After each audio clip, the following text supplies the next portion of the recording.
You're staring at a lukewarm cup of coffee in a fluorescent-lit diner at 3:14 a.m. when the burner phone in your breast pocket vibrates against your ribs. It's a low, rhythmic pulse that feels heavier than it should. You don't look at the screen. You already know the message is a single GPS coordinate and a dollar amount that would take a normal man 5 years to earn. You leave a $20 bill on the table for a $4 breakfast you didn't finish and walk out into the rain. This is how the descent begins. You aren't a criminal yet, not in your own mind. You're a specialist. You're the person who moves numbers until they stop looking like sins and start looking like dividends. The first rank is the smuffer. You're at the bottom, the foot soldier of the digital and physical underworld.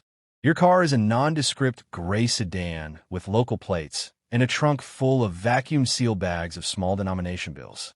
You spend 12 hours a day driving between strip mall banks, convenience stores, and shell company storefronts. Your task is simple but grueling. Deposit exactly $9,800 a time. Never 10,000. 10,000 triggers the federal flags. 10,000 brings the wolves to the door. You learn to feel the weight of the paper. 6 months in, the money stops being paper and starts being code. You've been promoted to a layering technician. You're no longer breathing in the dust of dirty currency. Now, you're breathing the ionized air of a secure server room in a high-rise that officially doesn't exist. You sit behind 3 monitors, watching the glow of global markets that never sleep. Your job is to create the fog. You take the pool of capital generated by the smuffers and move it through a labyrinth of offshore accounts, shell corporations, and legitimate-looking businesses. You buy a shipment of high-end watches in Dubai, sell them at a loss to a company in Panama, and use the proceeds to buy real estate in a developing nation. Each transaction adds a layer of distance between the blood on the street and the balance sheet in the clouds. You start to see the world as a series of pipes. Most people see a skyscraper or a shipyard. You see a mechanism for absorbing heat. You're good at it. Too good. You find a flaw in the syndicate's algorithm. A leak where 3% of the volume is being flagged by European regulators, and you fix it before they even notice. That's when the shadow director calls you for a private meeting.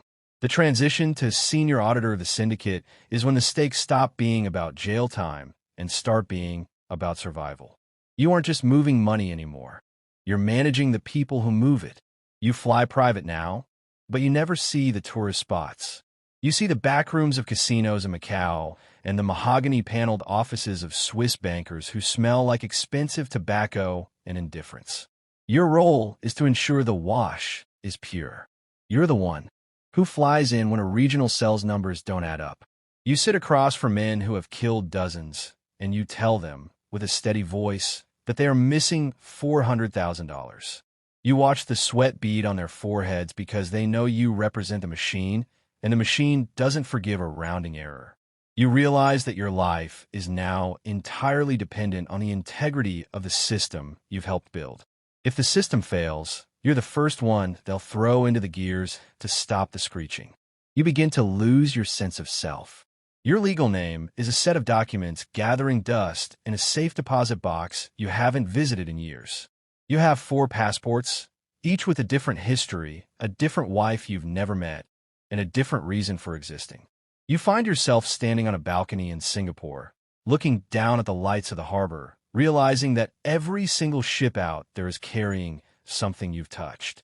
A fraction of every container of grain, every barrel of oil, and every shipment of electronics is tied to a transaction you authorized. You are the invisible hand of the underground economy. The stress isn't a sharp pain anymore. It's a constant, dull hum in your bones. You stop sleeping without the aid of heavy sedatives because when you close your eyes, you see the spreadsheets bleeding into the faces of the people you've ruined to keep the flow moving. Then comes the call to join the inner circle as a sovereign architect. This is the penultimate rank. You are no longer just cleaning money. You are creating the environments where money can be cleaned on a national scale. You meet with ministers of finance in struggling nations. You offer them foreign investment packages that are actually massive infusions of syndicate capital. You help them draft laws that make their borders porous to digital wealth. You are building a world where the line between the legitimate government and the criminal organization is so blurred that it ceases to exist. You have more power than a CEO of a Fortune 500 company, but you can never claim it. You're a king in a room with no windows. You realize that you don't just work for the syndicate. You have become the syndicate's nervous system. The weight of the secrets starts to crush you. You know which wars were started to distract from a bank audit. You know which politicians were bought with a wire transfer that you personally encrypted. The moral conflict you felt as a smuffer is gone, replaced by a cold, clinical nihilism. You see the world as a ledger of debts and credits. Humans are just assets or liabilities. But even at this height, there is fear.